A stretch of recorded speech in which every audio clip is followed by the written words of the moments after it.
2018년 9월 어느 날 휴가를 나와 횡단보도에서 신호를 기다리던 20대 현역 군인. 네, 휴가 나왔어요. 이때 저 멀리서 빠른 속도로 인도를 향해 달려오는 차 한 대. 26살 박모 씨.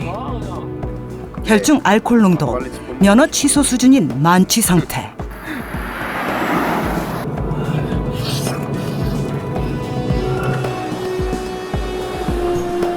저 차 뭐야? 음주운전자가 모는 차에 들이받쳐 뇌사 상태에 빠지고만 군인.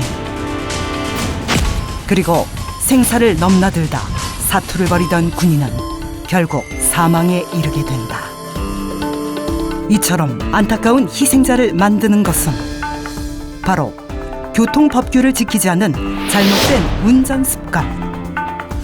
그 누구도 타인을 해칠 권리는 없다. 법을 떠나 소중한 생명을 지키는 도로 위 기본 자세와 안전운전. 당신은 도로에 나갈 만큼 준비가 되셨나요? 안녕하십니까, 최욱입니다. 정말 안타까운 사건이 있었죠. 2018년에 군인의 생명을 앗아간 음주 사고가 있었는데요. 이 때문에 정말 많은 국민들이 분노를 했습니다. 최근 강화된 음주 처벌 도화선이 되기도 한 사건이기도 했는데, 이처럼 운전이라는 것은 우리 생명과 직결되는 문제이기 때문에 안전을 아무리 강조해도 지나치지 않을 것 같습니다. 해서 오늘은 운전면허 응시자들이 꼭 받아야 할 교통안전 교육에 대해서 준비를 해봤습니다. 자, 그럼 지금 바로 시작하겠습니다.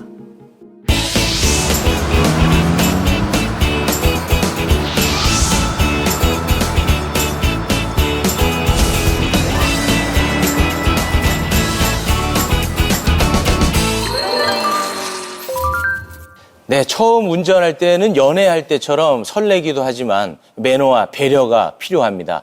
이 연애만큼 운전도 결코 쉬운 일이 아니거든요. 그래서 오늘은 여러분을 위해서요, 적극적으로 참견도 하고 조언도 해드리는 시간을 가져보겠습니다. 자, 오늘 도움 말씀 주실 분을 저희가 모셨습니다. 도로교통공단의 김태환 교수님 나오셨습니다. 어서 오십시오. 안녕하십니까. 네, 반갑습니다. 교통사고의 위험으로부터 자나깨나 국민들의 생명을 지키기 위해서 동분서주 뛰어다니는 도로교통공단의 김태환입니다. 네, 우리 교수님은 살면서 사고 한 번도 안 나신 걸로 알고 있는데요. 딱 두 번 두 번 났습니까? 예. 네. 오늘 이 방송 함께 하면은 사고를 좀 줄일 수 있습니까, 확실히?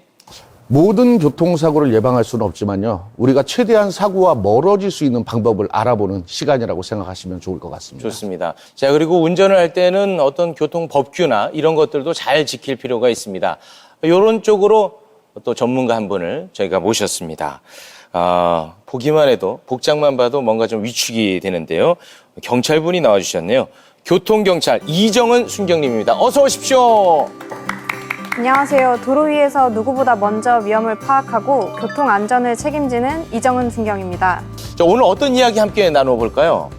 초보 운전자분들이 특별히 조심하셔야 할 사항들과 함께 네. 많은 분들이 헷갈리실 법한 도로 위의 약속, 법령에 대해서도 쉽게 알려드리도록 하겠습니다. 아유, 좋습니다. 자, 그러면은 가장 도움을 많이 받을 두 분을 또 저희가 모셨거든요. 이제 막 운전대를 잡기 시작하신 분들입니다. 만나볼까요? 자, 아유, 어서 오십시오. 네, 반갑습니다. 네, 소개 좀 부탁드리겠습니다. 네, 저는 아직 운전도 연애도 초보인 초보 운전자 최재현입니다. 반갑습니다. 네. 지금 운전하신 지는 얼마나 됐죠? 제가 운전한 지가 이제 한 달 정도 된 것 같아요. 한 달 정도. 사실 연애 한 달 정도 되면 가장 설렐 때인데, 운전 한 달 정도 된 지금은 어떤 상태인가요? 지금은 사실 운전이 설레기도 한데 네. 사실은 운전석보다는 아직 보조석이 편한 그런 상태입니다. 그렇군요. 여러 가지로 또 두려움도 많고 무섭기도 네. 하고 그럴 텐데, 네. 오늘 이제 그 여러 가지로 챙길 것들이 많거든요. 오늘 많은 도움 받아갔으면 좋겠습니다. 네, 알겠습니다. 네, 좋습니다. 자, 그리고 남성 초보 운전자도 모셨습니다. 어서 오십시오. 네, 안녕하세요. 네, 반갑습니다. 연애할 때는 적극남이지만 운전대만 잡으면 소신남으로 변하는 초보 운전자 서우준입니다. 네, 반갑습니다. 그래요. 운전한 지 얼마나 되셨죠? 저는 5달 정도 됐어요. 5달 네. 정도. 가장 겸손하지 않을 시기인 걸로 저는 기억하고 있거든요, 그 시기가. 네, 그렇죠. 예, 운전이 솔직히 쉽다고 생각하시죠? 뭐 아직까지는 좀 쉽다고 생각을 합니다. 가장 위험한 캐릭터 아니겠습니까? 조금 문제가 많은 것 같습니다. 그렇습니다. 예, 가장 많이 혼나야 되고 가장 많이 정정받아야 될 그런 캐릭터입니다. 네. 오늘 좀 겸손하게 함께 해주시기 바라겠습니다. 네, 오늘- 이 상태로 나가면 바로 사고예요. 네, 알겠습니다. 네, 알겠습니다. 자, 그러면 이분들과 함께 여러 가지 이야기를 좀 나눠보겠습니다. 자, 먼저 초보 운전자들의 고민 사연으로 준비를 해봤거든요. 한번 만나보겠습니다. 안녕하세요. 대구에 사는 22살 고민남입니다. 이제 막 연애를 시작한 연애 초보이자 초보 운전러인데요. 최근 큰맘 먹고 면허도 따고 바로 차도 사서 운전을 시작했습니다. 저도 부모님 차 얻어 타고 뭐 친척 차 얻어 타고 이러는데 정말 부럽네요. 이제 차도 생겼겠다. 친구들이랑 여행도 가고 여친 생기면 여기저기 데이트도 많이 하려고 하는데요. 참 좋을 때입니다. 그런데 문제는 저 운전 울렁증인가요? 마음은 칼에서인데 현실은 운전대만 잡고 도로에 나가면 속이 울렁울렁, 식은땀이 줄줄, 다른 차의 클락션 소리만 들어도 심장이 쿵쿵 터질 것 같아요. 이거는 제 사연일 정도로 저랑 너무 비슷한 것 같아요. 네. 이렇게 도로가 무서운 저 초보 운전 면할 수 있을까요? 네, 뭐 초보 운전이면 누구나 겪을 수 있는 그런 사연인 것 같은데 이제부터 본격적으로 참견 한번 좀 들어가 볼까요? 네. 누구나 초보 운전자인 시절이 있잖아요. 네. 저 같은 경우에는 운전했을 때 사이드 미러가 안 펴져 있는지도 모르고 그냥 달렸던 적이 있어요. 그리고 사이드 브레이크 채운 상태로 달렸던 적도 있고요. 네. 근데 이게 다 아마 긴장을 해서 그런 것 같아요. 네. 이런 분들은 아예 운전에 재능이 없는 거 아닌가 싶어요. 좀 심각한 수준인 것 같은데. 저 또한 마찬가지입니다. 아, 그래요? 저도 전조등을 잘 켜고 다녔는데 네. 전조등을 끄지 않아서 방전이 돼서 고생을 했던 적이 상당수 있는데 아직 그 업무가 숙달되지 않다 보니까 나타나는 현상이고요. 초보 운전자들 같은 경우에는 그 기능적인 측면이나 도로의 상황을 파악하는 이런 능력들이 떨어지고요. 그리고 설레임도 있지만 그 두려움으로 인한 이런 상황 때문에 운전이 더 어려워질 수 있기 때문에 조금 더 조심하는 자세로 법규를 지키는 운전이 일단 첫 번째라고 생각합니다. 그렇군요. 맞아요. 저도 기본적인 교통 표지판도 좀 헷갈리고 야간에 전조등 켜고 끄고 하는 것도 되게 헷갈리는 부분이 많거든요. 그래서 말씀하신 대로 정말 좀 각인하는 자세가 필요한 것 같습니다. 네. 사실 그 운전면허를 막 따면은 오히려 더 기억도 잘 나고 잘 지킬 수 있을 것 같은데 이 긴장되다 보니까 그렇게 놓치는 경우가 많나 보군요. 그러니까 모든 작업이 처음에는 익숙하지가 않다 보니까 서툴고 놓치고 빠지는 것이 생기거든요. 대신에 우리가 차로 변경을 할 때는 방향지시등을 켜는 것과 마찬가지고 야간에는 당연히 전조등을 켜야 되고 법규는 당연히 지켜야 되는 것이다. 네. 이렇게 생각하시면 좋겠습니다. 알겠습니다. 이런 초보 운전 시절의 어려움들은 누구나 다 겪으실 텐데요. 초보 운전일 때뿐만 아니라 운전할 때는 늘 운전에 집중하고 조심해야 실수하지 않는 안전 운전을 하실 수 있습니다. 곧 운전대를 잡게 되실 여러분들도 파이팅입니다. 파이팅! 화이팅! 자, 그럼 이런저런 참견을 들어봤는데요. 이제 그 초보 운전자들이 운전을 잘할 수 있을지 저희 또 영상으로 준비를 해봤거든요. 일단 함께 보시죠.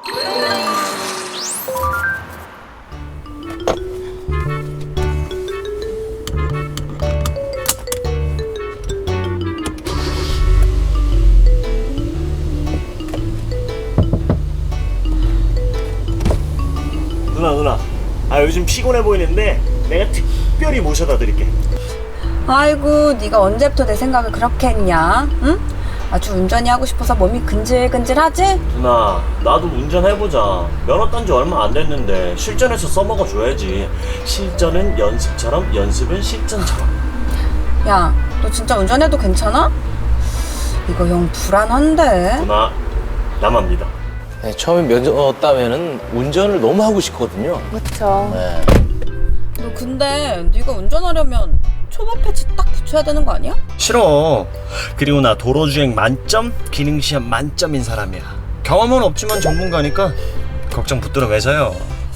너무 자신만만하니까 더 불안하다 너. 두려운 마음이 더 클 수도 있을 텐데 일단 그 호기심이라든가 자기의 그 운전 실력을 자랑하고 싶은 이런 욕구가 생기는 건 당연한 게 아닐까.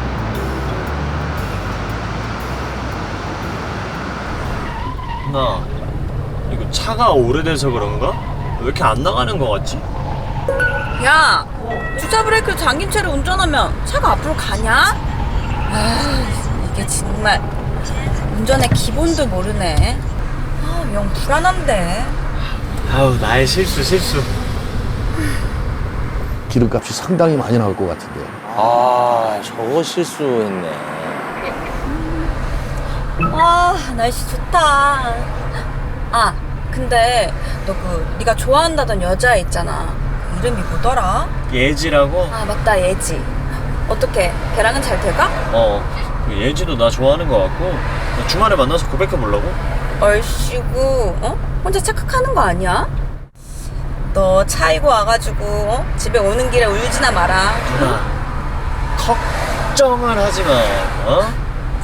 좋은 카페도 알아놨고 근사한 선물도 준비해놨어. 빨리 주말에 왔으면 좋겠다. 신남이가 아주 신났네, 신났어. 그렇게 좋냐?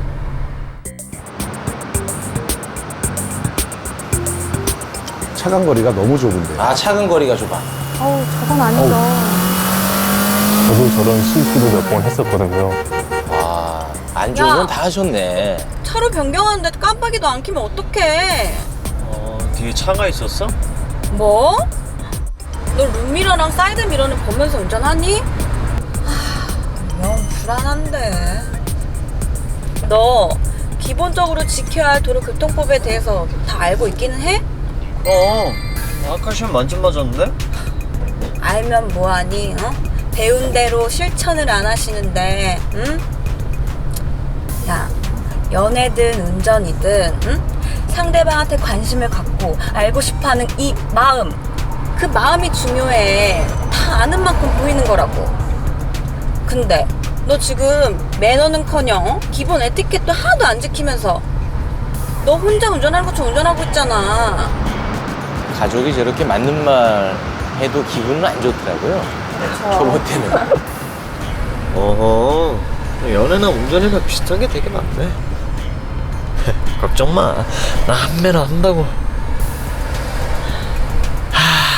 근데 막상 운전대를 잡으니 학원에서 배운 게 생각이 하나도 안 나네. 아우, 도로에 신호들도 헷갈리고.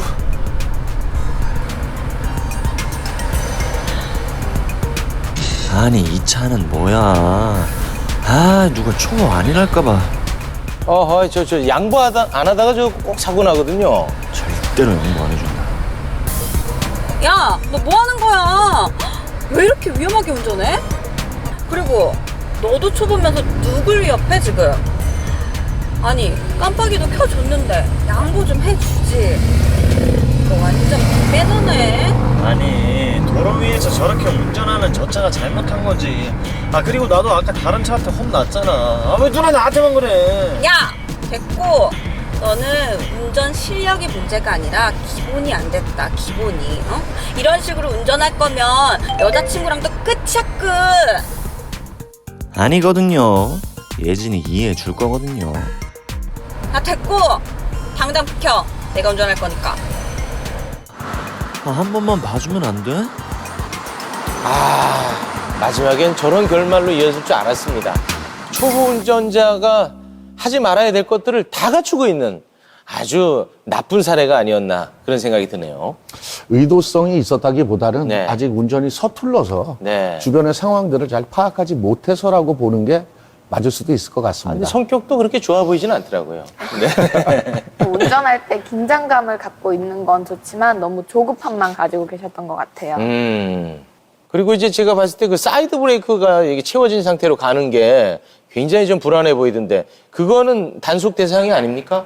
네, 사이드 브레이크를 채웠다고 해서 법규 위반은 되지 않지만 브레이크를 채운 상태로 운전하는 거기 때문에 아무래도 마찰이 생겨서 화재가 날 위험성이 커지고 그렇다 보면 도로 위에서 사고가 날 위험성이 더 커지게 되니까 운전을 하실 때는 타자마자 안전벨트 확인하고 사이드 미러 다 체크하신 다음에 사이드 브레이크까지 체크하시고 기어 변속을 하시는 게 맞습니다. 네. 그리고 경찰관의 시선으로 봤을 때 몇 가지 짚어줄 만한 거 없었습니까? 일단 기본적으로 깜빡이를 넣지 않고 차선 변경을 하는 거나 차선 변경을 하려고 했을 때 주행하고 있는 그 차량의 안전거리를 확보하지 않고 차선 변경을 하는 것이 도로교통법상의 진로 변경 방법 위반에 해당이 되는데요. 벌점 10점이 들어가는 만큼 중한 위반이라고 할 수 있습니다. 그렇군요. 근데 그 아까 같이 영상을 보면서 아무런 문제의식이 없어 보이더라고요. 내가 다 하는 건데 저게 뭐가 문제인가 이런 표정으로 지켜보시던데. 저도 예전에는 이제 운전에 자신감도 좀 생겼겠다. 네. 초보 운전 표시 내는 게 창피하기도 하고 그래서 초보 뭐 딱지도 붙이지 않고 그랬었거든요. 네. 근데 영상을 보니까 반성하게 되네요. 아유, 네. 좋습니다. 그리고 우리 초보 운전자 표지 있지 않습니까? 이거를 창피하게 생각할 게 아니고요. 실제로 제 앞에서 운전하다가 실수를 하는 이런 운전자들을 봤는데 화가 좀 치밀 때가 있어요. 근데 그 차 뒷면에 초보 운전이라고 써 있으면 실수라고 인정을 하는 경우가 상당히 많은 것 같습니다. 맞습니다. 초보 운전자들이 챙겨야 될 것들이 한두 가지가 아니거든요. 그래서 이번에는 현장의 목소리를 저희가 한번 들어보고자 합니다. 안녕하십니까. 저는 TVN 인천교통방송에서 17년간 교통통신원으로 활동하고 있는 인천의 임종철이라고 합니다. 운전에 자신이 없으시다면 가장 먼저 도로 요건이 계속해서 변화하는 것을 정확히 이해하시는 것이 필요합니다. 지리에 익숙한 것도 좋지만 도로에서의 차량 흐름이나 교통 신호를 정확하게 이해해야 운전에 익숙해지고 그만큼 여유도 생기게 된다는 의미입니다.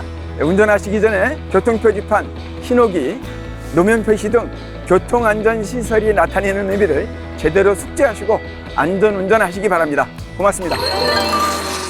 네, 우리 그 통신원분들 항상 너무너무 애써주십니다. 고맙습니다. 자, 그러면 이번에는요, 안전운전을 위해서 꼭 지켜야 할 것, 도로교통법령인데요.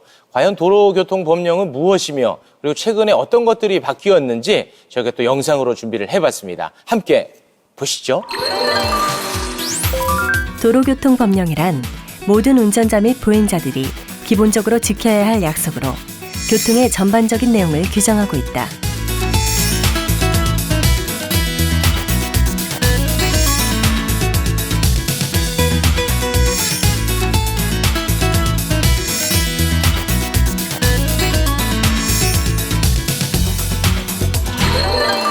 네, 운전할 때 꼭 지켜야 할 도로교통법령까지 살펴봤는데요.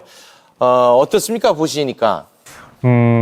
역시 그 아는 만큼 보인다고 네. 보고 나니까 자신감이 훨씬 생기는 것 더 같아요. 생겼어요, 또. 네, 실전도 되게 중요하지만 네. 이론도 중요한 것 같아요. 혹시 또 안전운전을 할 수 있는 다른 방법들이 있나요? 네, 지금 이제 기본 중에 기본, 우리가 또 챙겨야 될 것들이 아직 너무 많이 남아 있습니다. 벌써 끝내는 게 아닙니다. 네, 우리가 운전할 때 꼭 지켜야 할 기본 중에 기본, 저희가 준비해 봤습니다.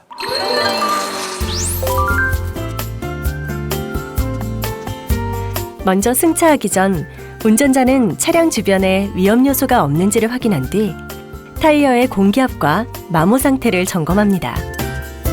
차량 점검이 마무리되었으면 운전자는 승차 후 안전띠를 착용합니다.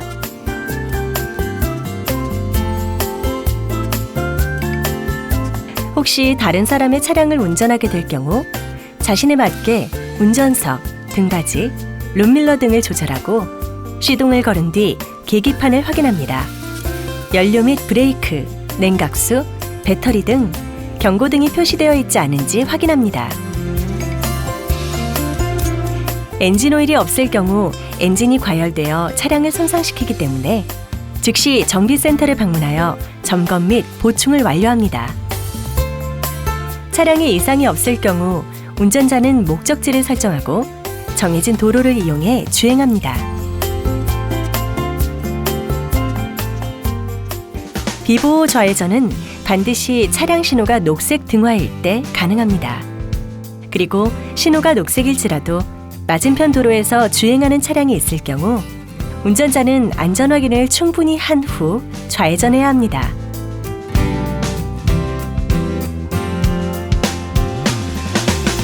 운전자가 차로를 변경하려면 반드시 방향 지시등을 켜 미리 진로 변경 의사를 표시해야 하며 정상적으로 진행하는 차량의 통행에 방해가 되지 않도록 해야 합니다.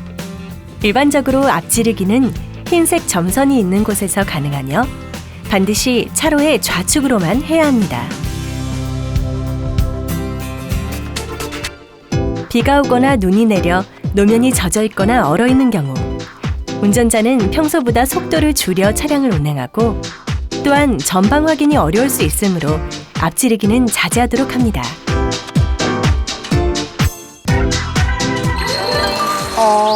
제가 이제 운전한 지 한 달 정도 됐는데 어머니 차로 지금 운전을 계속 하고 있거든요. 네. 그래서 차를 사려고 하는데 그때 가장 중요한 차량 점검에 관한 게 혹시 어떤 게 있을지. 우리가 뭐 다양한 차량 관리가 필요합니다. 뭐 주기적으로 뭐 엔진 오일이라든가 뭐 워셔액이라든가 뭐 기타 점검할 사항들이 많은데요. 차량 점검 중에서 가장 중요한 것은 타이어의 점검입니다. 그러니까 안전과 가장 밀접한 이런 위험도를 다스릴 수 있는 것이고요. 타이어는 통상 3년에 5만 킬로 정도. 그래서 너무 시기가 오래되면 경화 현상으로 인해서 도로에서 파손되는 경우가 많고요.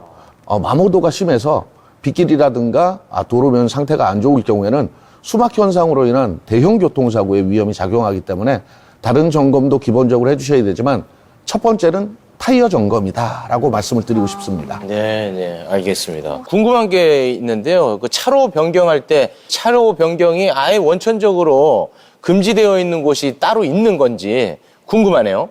도로교통법상으로 앞지르기 금지 장소도 정해져 있는데요. 교차로나 터널 안, 다리 위, 그리고 도로에 구부러진 곳 등 교통 안전상 필요하다고 인정되는 곳에 표지판 등으로 설치되어 있는 곳 등이 해당이 됩니다. 저도 모르는 사이에 몇 번 위법 행위를 한 것 같아서 굉장히 좀 부끄럽게 느껴지네요. 네, 꼭 지키도록 하겠습니다. 마찬가지로 한 가지만 말씀드리면 방향 지시 등의 의미를 대부분의 운전자들은 내가 그쪽으로 들어가겠다라는 의사표시로 생각을 하시는데 네. 그 뜻이 아니라 아니요? 제가 들어가려고 하니까 좀 도와주십시오. 양보를 요청하는 표시지 자기의 권리를 주장하는 표시가 아니다라는 거 기억하시면 좋을 것 같고요. 그렇군요. 몰랐던 사실들이 많이 있었네요. 그리고 이제 저 같은 경우에는 막 비가 많이 내리고 장마철에는 운전하기가 굉장히 부담스럽던데 특히 그 초보 운전자들은 굉장히 두려울 것 같아요. 어떻습니까? 저도 비가 엄청 내렸을 때 잠깐 가까운 거리를 갔던 적이 있는데 앞도 잘 보이지가 않고 해서 되게 힘들었던 기억이 있어요. 네. 저는 갈 엄두도 못 내겠더라고요. 아직 한 달 차라서 비가 많이 내리면 차 운전대까지만 앉았다가 다시 내려서 집으로 갑니다. 밤샌 적도 많겠네. 네, 그럼요. 네. 이럴 때 어떻게 해야 되는지 모르겠어요. 일단은 기상 상태가 너무 좋지 않을 경우에는 대중교통을 이용하는 게 가장 바람직하고요. 특히 비가 오는 날 같은 경우에 가장 중요한 건 이제 시야 확보인데 워셔액이라든가 이런 걸 충분히 좀 구비를 해두고요. 일교차가 또 심할 경우에는 차 안에 김서림 현상으로 인한 이런 문제들이 발생하는데 요즘에는 다양한 이런 제품들이 나와 있습니다. 간단하게 뿌려만 줘도 빗물을 흘러내리게 하거나 김서림을 방지하는 제품들이 있기 때문에 조심하시면 될 것 같고요. 우리가 비가 오거나 안개가 끼거나 일기가 안 좋을 때는 가장 중요한 거 평소보다 감속하시고요. 앞차랑 조금만 더 멀어지시면 사고와 더 많이 멀어지실 수 있다. 이렇게 말씀드릴게요. 알겠습니다. 네, 초보 운전자들은 빠르게 변하는 도로 환경에 친해져야 할 것 같은데요. 아까 좀 전에 만나봤던 신이남 씨도 도로 환경에 빨리 친해져야 될 것 같지 않습니까? 한번 보시죠. 드디어 오늘은 예지랑 데이트하는 첫날. 운전부터 데이트까지 매너 있고 젠틀하게 해야지.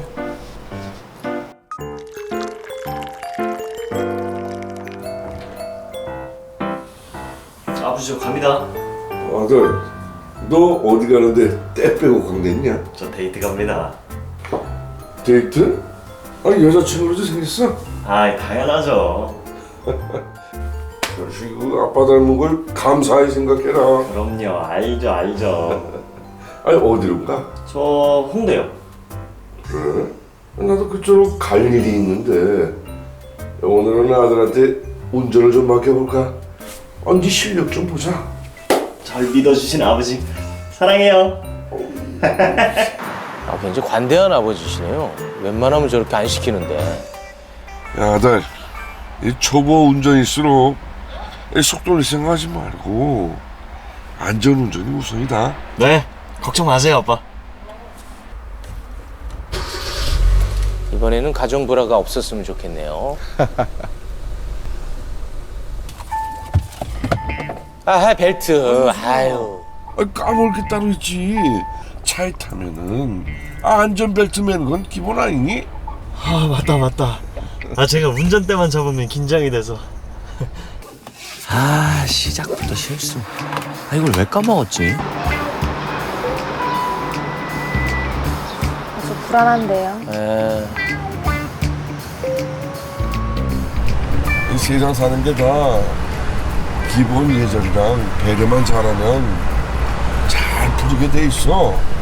운전도 똑같아. 네.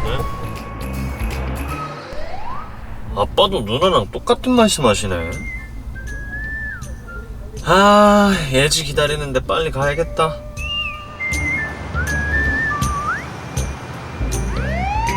소방차네요?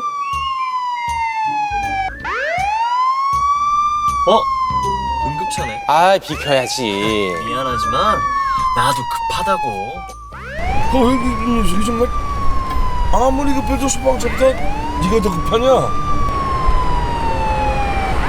이젠 응급차고 매너가 아니라 의무로 양보를 해줘야 하는 거야. 알았어요. 저희 아들 같았으면 오늘 저녁에 집합입니다. 좀 비켜야 되는데. 이제 아버지랑 같이 차 타지 말아야지. 교차로다.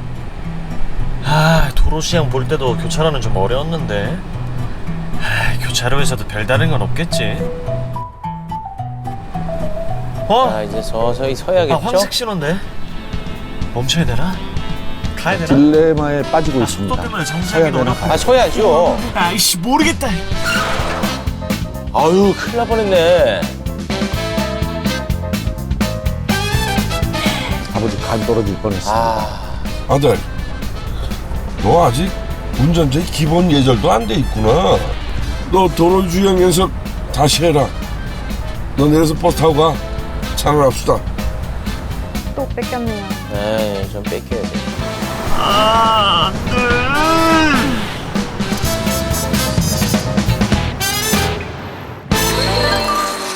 이번에도 역시 결과는 마찬가지였습니다. 신인남 씨를 보면은 네. 약간 운전할 때 제 모습을 보는 것 같아요. 그러니까 저희 그 작가분이 네. 경험담을 바탕으로 썼어요. 그러니까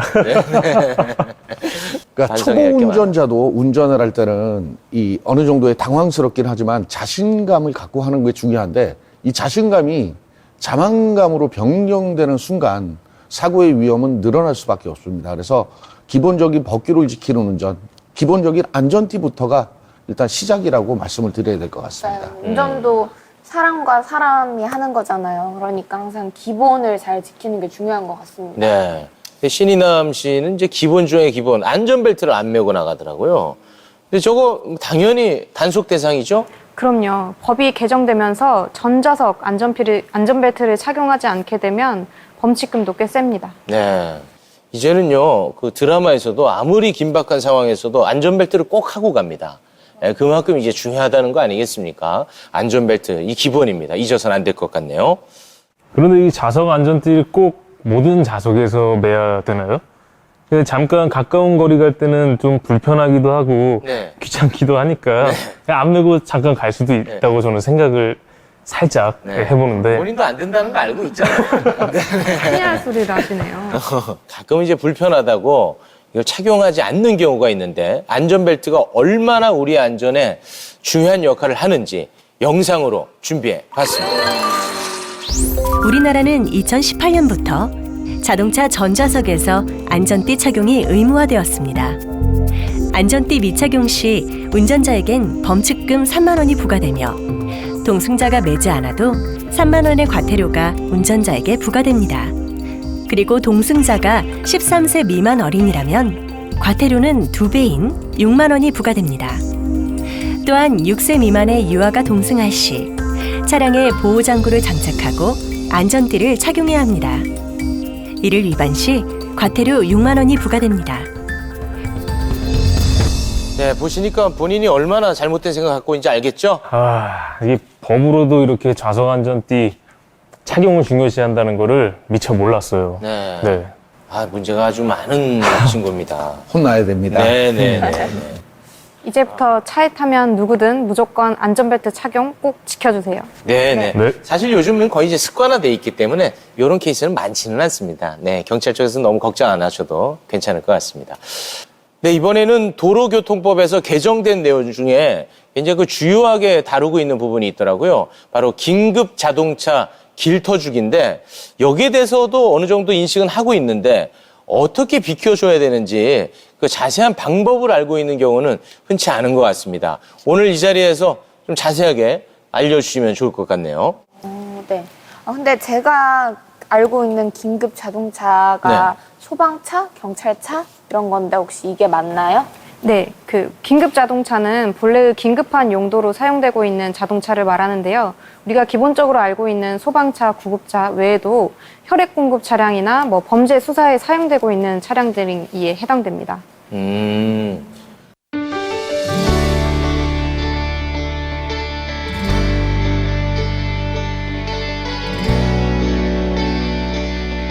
그렇죠. 바로 저런 모습입니다. 외국에서나 볼 수 있었던 이 도로 위의 모세의 기적들이 지금 우리나라 도로에서도 계속 현실적으로 실현이 되고 있습니다. 네. 그리고 예전에는 뭐 경미한 과태료가 부과되는 내용이 법으로 상당히 강화되었다라고 하는데 어떻습니까? 네, 맞습니다. 긴급 자동차의 양보 의무 위반은 과태료 5만 원에서 8만 원만 적용받았는데요. 2018년 소방기본법 시행령이 개정되면서 긴급 출동 중인 소방차의 진로를 방해하거나 뭐 양보하지 않으면 과태료 100만 원이나 부과됩니다. 자, 근데 과태료가 중요한 게 아니라요. 우리 골든타임이라고 합니다.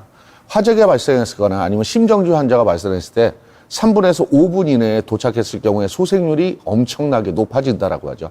생명을 위한 양보 네. 반드시 필요합니다. 자, 생명이 달린 문제입니다. 자, 과연 어떻게 길을 잘 터줄 수 있는 건지 이 방법을 몰라서 못 지키는 경우가 있거든요. 저희가 화면으로 준비해 봤습니다. 주행하던 차가 교차로를 지나기 전 긴급 자동차를 발견하면 긴급 자동차가 우선 통행할 수 있도록 진로를 양보해주면 됩니다. 일반 차량들은 좌우를 살피면서 1차로 또는 3차로로 양보 운전해줘야 합니다. 네, 지금까지 긴급 자동차 양보 방법까지 알아봤습니다. 자, 그렇다면 이번에는 우리 신인남 씨가 얼마나 안전운전 실력이 늘었는지 한번 확인을 해보겠습니다. 이번엔 실망 안 시켰으면 좋겠네요. 함께 보시죠.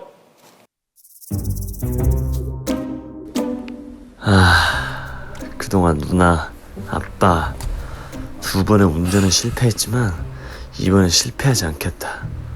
신이남 잘할 수 있어. 각오는 일단 대단합니다.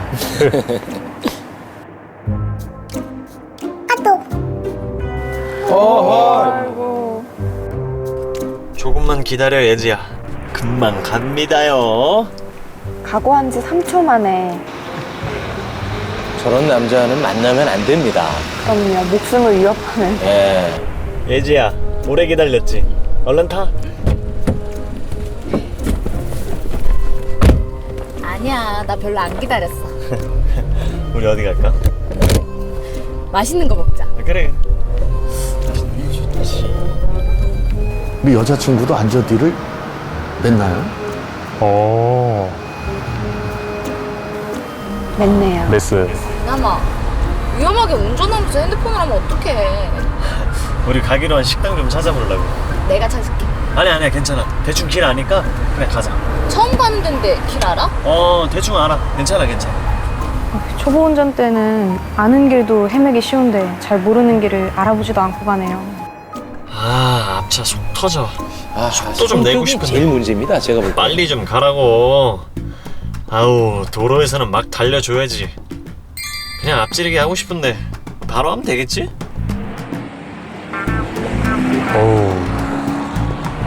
아 이남아, 너 그렇게 위험하게 앞지르기 하면 어떡해? 괜찮아. 도로에서 제대로 운전 못한 저 차가 잘못한 거야. 괜히 그 여성이 타면 허세를 부리는 경우가 있어요. 저런 남자 만나면 안 됩니다. 어린이 보호구역.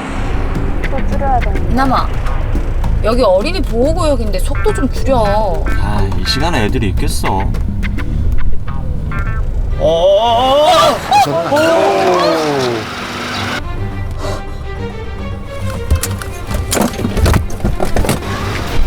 어우, 아니 인상 좀 보세요. 아유. 많이 놀랐어요. 예. 미안해. 괜찮아? 어?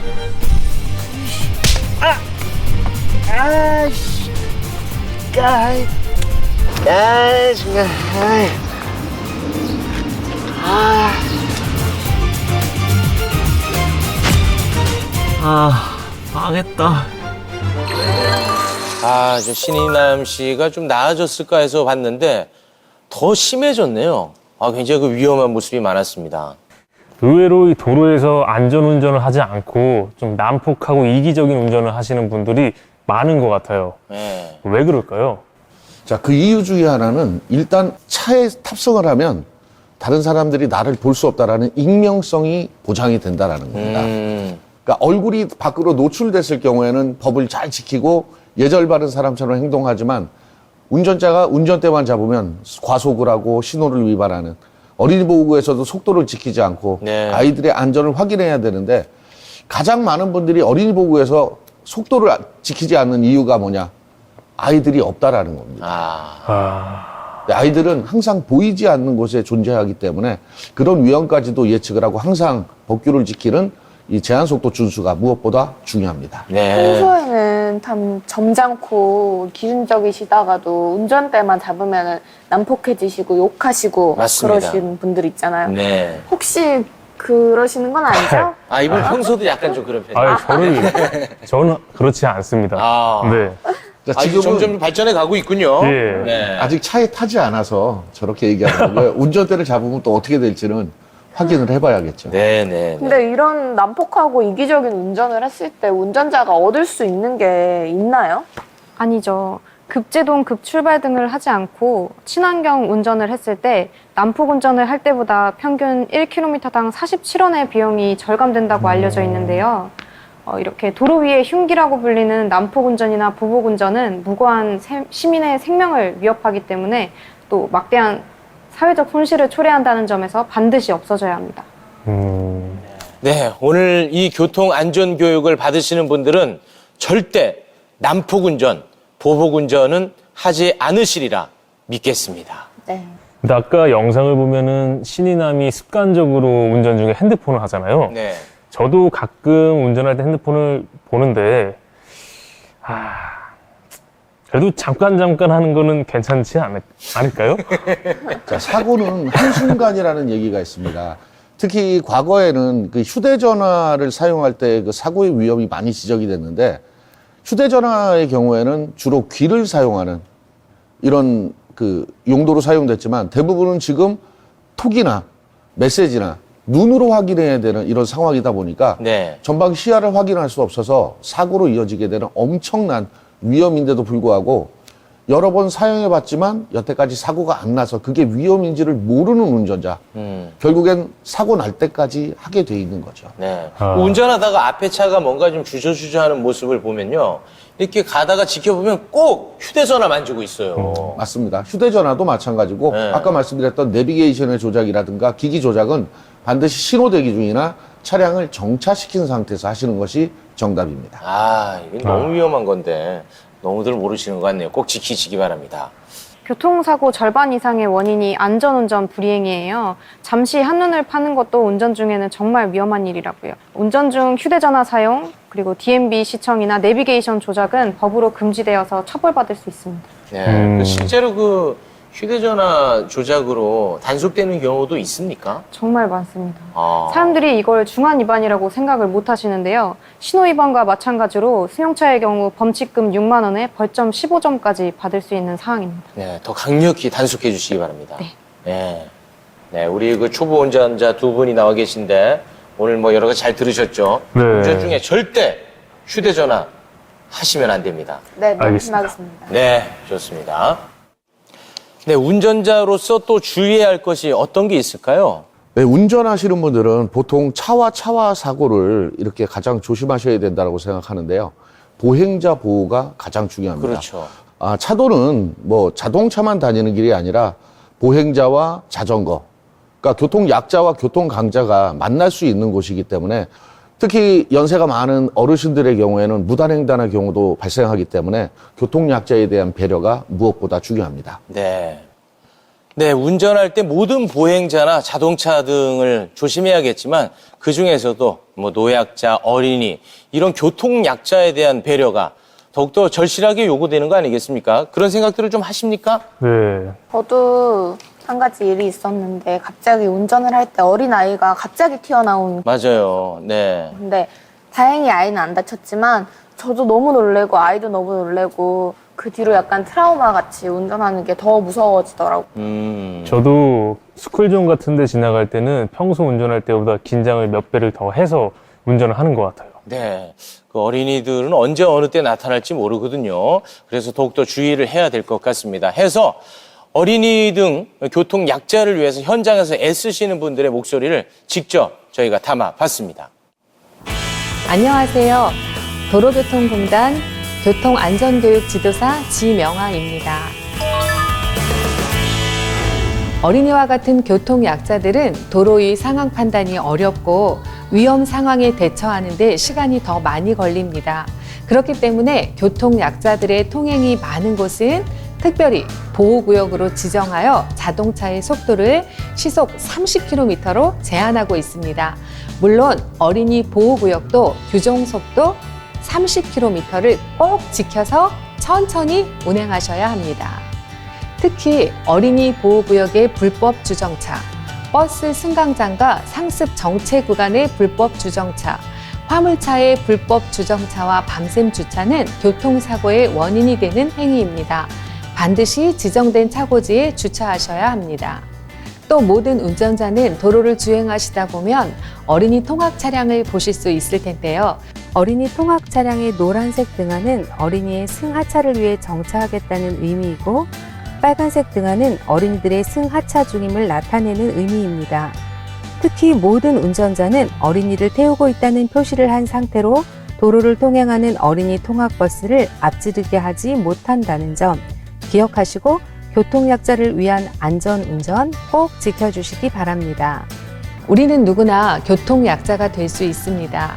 나의 가족이라는 생각으로 교통약자를 배려하면서 안전운전 하시는 것 꼭 잊지 마세요.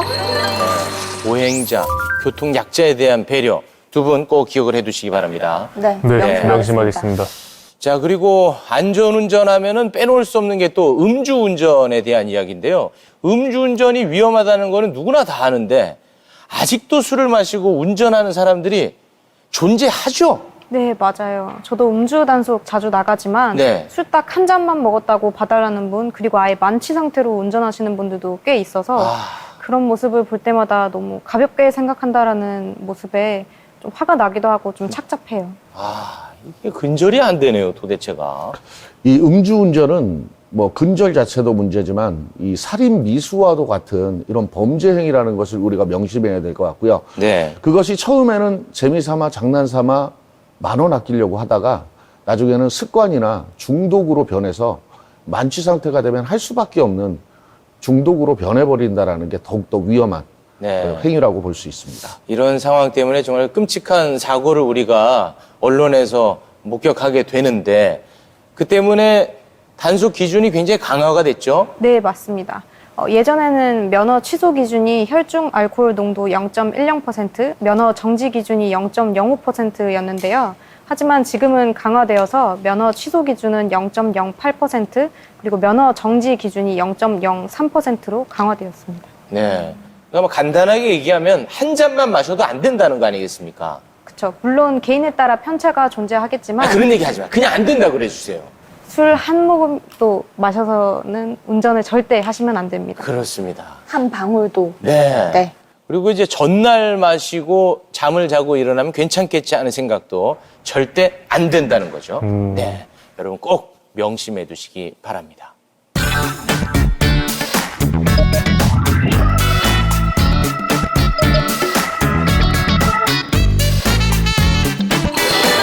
네, 지금까지 음주운전의 위험성에 대해서 살펴봤습니다. 그런데 음주운전만큼이나 무서운 게 또 하나 있다고 합니다. 바로 졸음운전인데요. 졸음운전이 얼만큼 위험한지 화면으로 만나보시죠.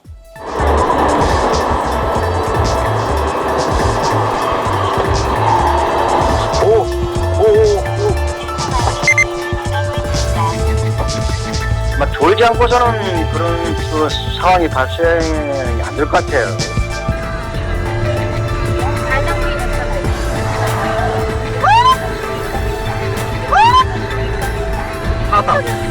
봤어.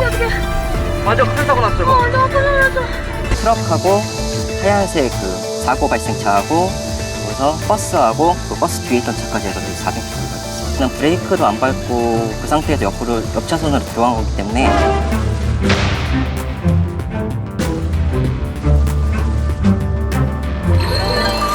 졸음운전 가볍게 생각하시는 분들이 많은데요.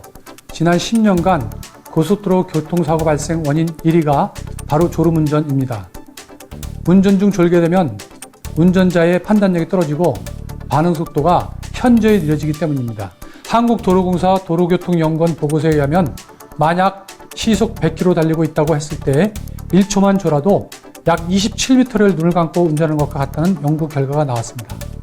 이처럼 졸음운전은 대형 사고로 이어지고 치사율 또한 전체 교통사고의 2배에 달합니다. 운전할 때 졸리면 졸음 쉼터나 휴게소에서 쉬어가는 것이 건강과 행복의 지름길입니다. 졸음운전이 음주운전만큼 위험하다는 게 네.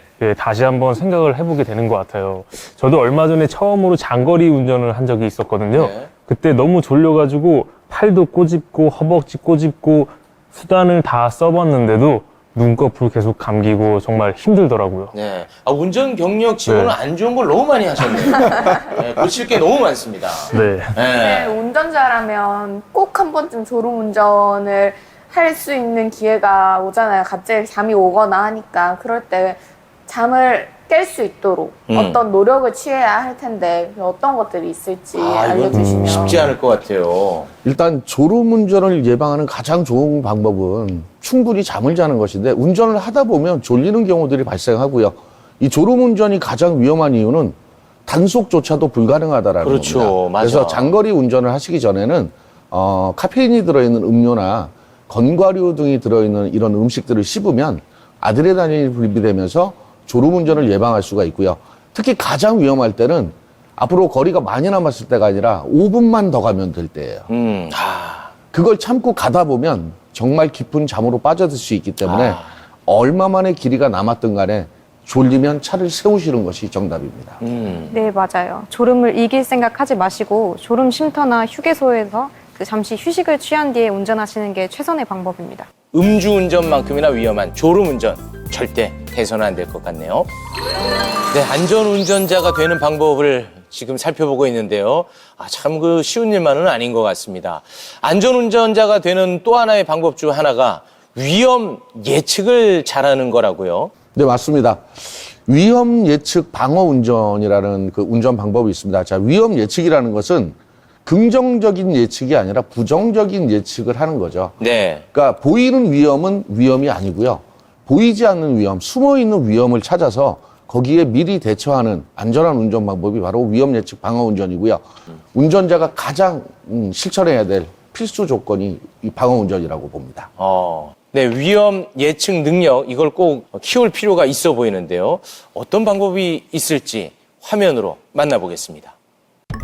위험 예측 능력 키우기 첫 번째. 보이지 않는 위험에 대비하기. 눈에 보이지 않는다고 위험이 없는 것이 아닌데요. 특히 좁은 주택가, 골목, 주정차가 심한 도로, 야간 도로 등에서는 항상 보이지 않는 위험에 대비해야 합니다. 두 번째, 다른 차량과 보행자의 움직임을 주시하면서 운전하기.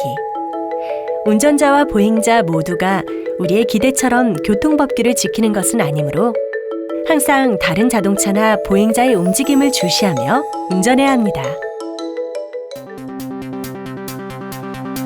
위험 예측과 함께 중요한 것이 바로 방어운전.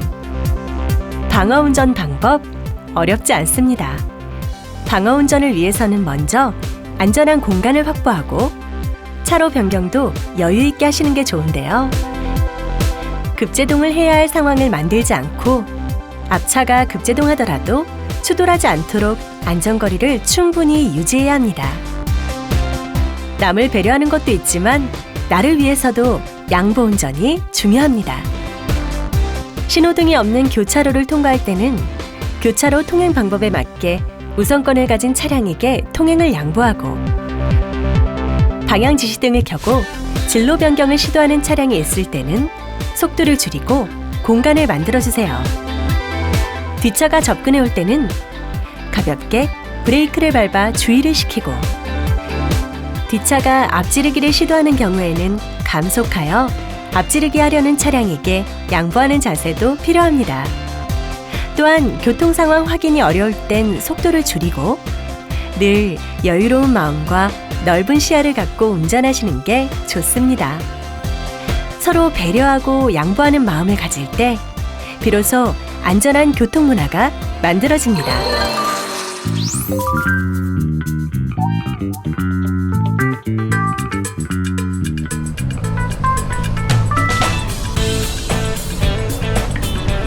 아 진짜 오해라니까. 나 그날 집에 일찍 왔어. 왜 사람 말을 못 믿어? 아 진짜라고. 아, 네, 죄송합니다. 제가 믿음이 부족했나 보네요. 커플 싸움을 시작하고 있네요. 오늘 괜히 만나자고 했네.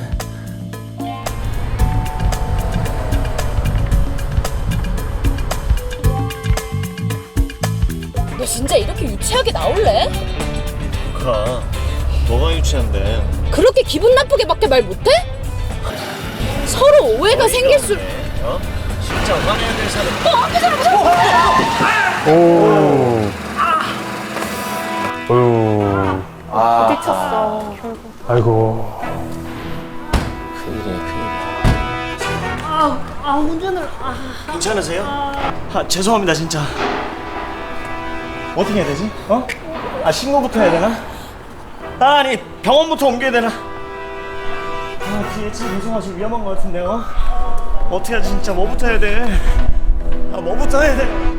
진짜 곤란한 상황이네요. 네. 저도 어떻게 해야 될지 잘 모를 것 같아요. 울고 싶겠다.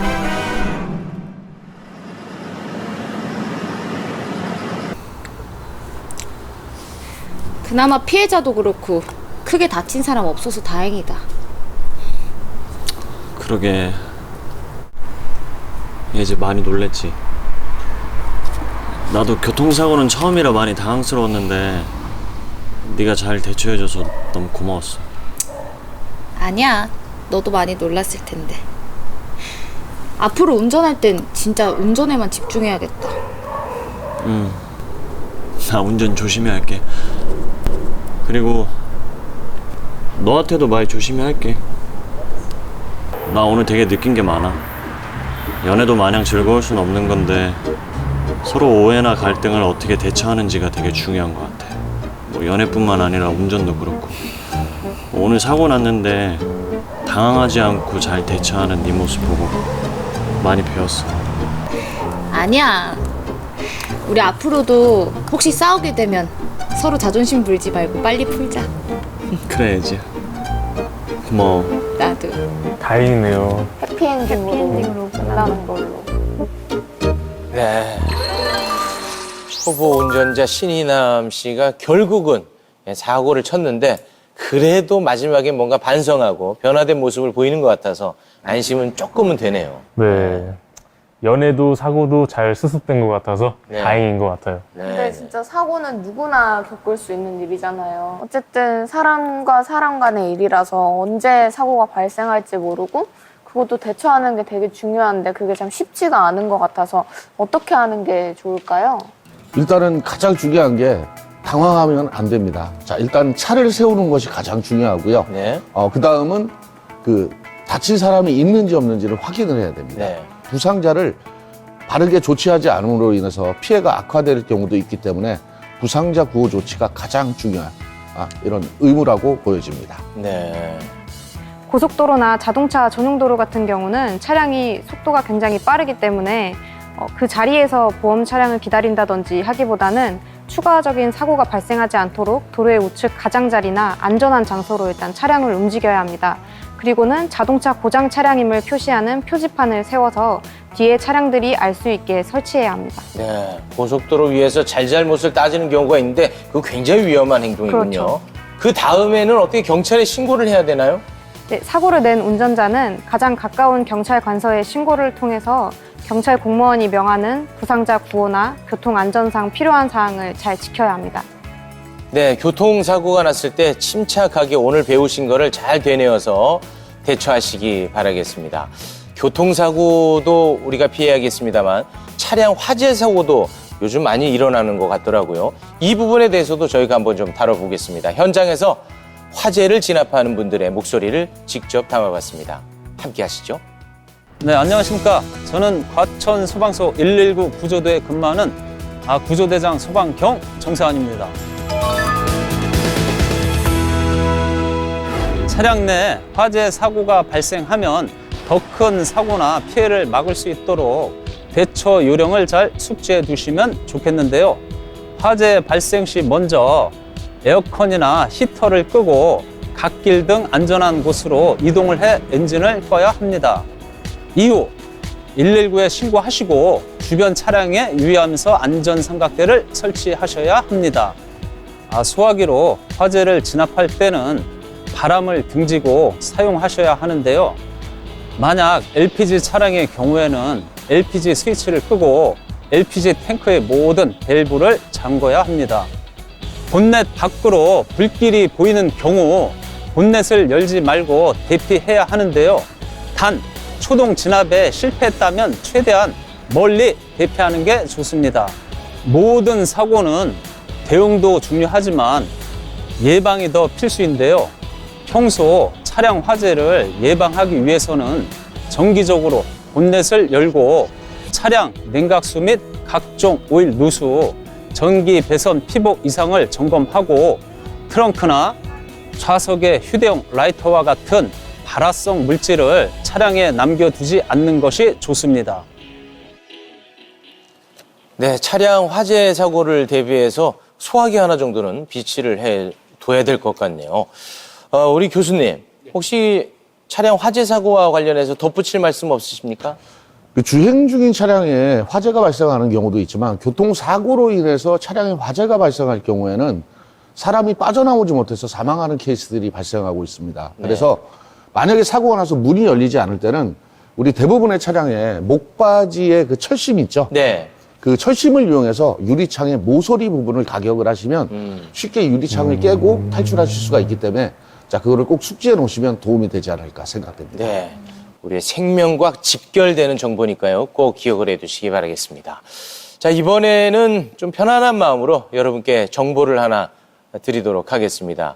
환경도 생각하고 경제 운전도 할 수 있는 방법에 대한 이야기를 좀 배워보고 싶은데 어떤 게 있을까요? 네, 친환경 경제 운전. 말 그대로 이산화탄소의 배출량을 줄이고 또 사고도 줄이고 연비를 절약할 수 있는 이런 방법이다라고 생각을 하시면 됩니다.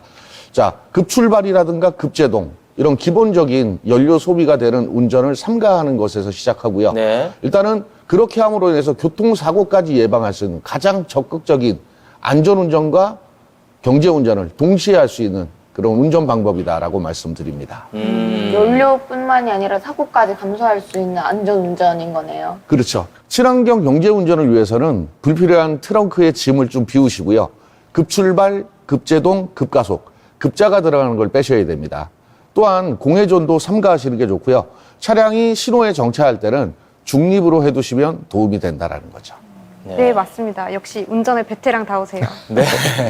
저 오늘 초보 운전자분들을 위해서 교통 안전에 대한 참견을 저희가 해봤는데 어떻게 두 분 도움이 좀 되셨는지 모르겠네요. 오늘 정말 안전운전, 경제운전 노하우 제대로 배워가는 것 같아요. 네. 빨리 운전하고 싶어서 네. 막 지금 급합니다.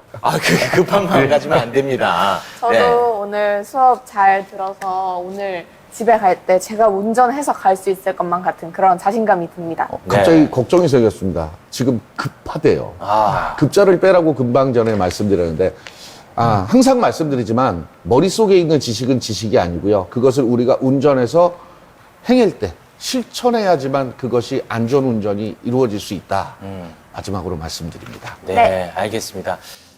네, 지금까지 프로 안전운전자가 되는 방법 저희가 참견도 해보고요. 조언도 드려봤는데 우리 옆에 있는 초보 운전자가 아주 만족스러워하니까 저희도 기분이 참 좋습니다. 한 귀로 듣고 흘리지 마시고 항상 실천하시기 바라겠습니다.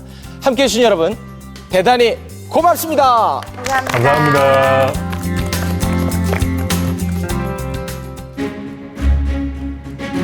지금부터 당신 앞에 두 가지 길이 있다면 당신은 어떤 길로 가시겠습니까? 나는 한순간의 부주의로 무고한 생명을 죽인 살인자입니다. 나는 오늘도 법규 준수와 안전운전으로 타인과 나의 생명을 지키는 수호천사가 되겠습니다. 운전 습관 하나에 나의 인생, 우리 가족의 인생, 그리고 타인의 인생까지 바뀔 수 있습니다. 나의 안전운전 습관, 우리 모두의 행복입니다.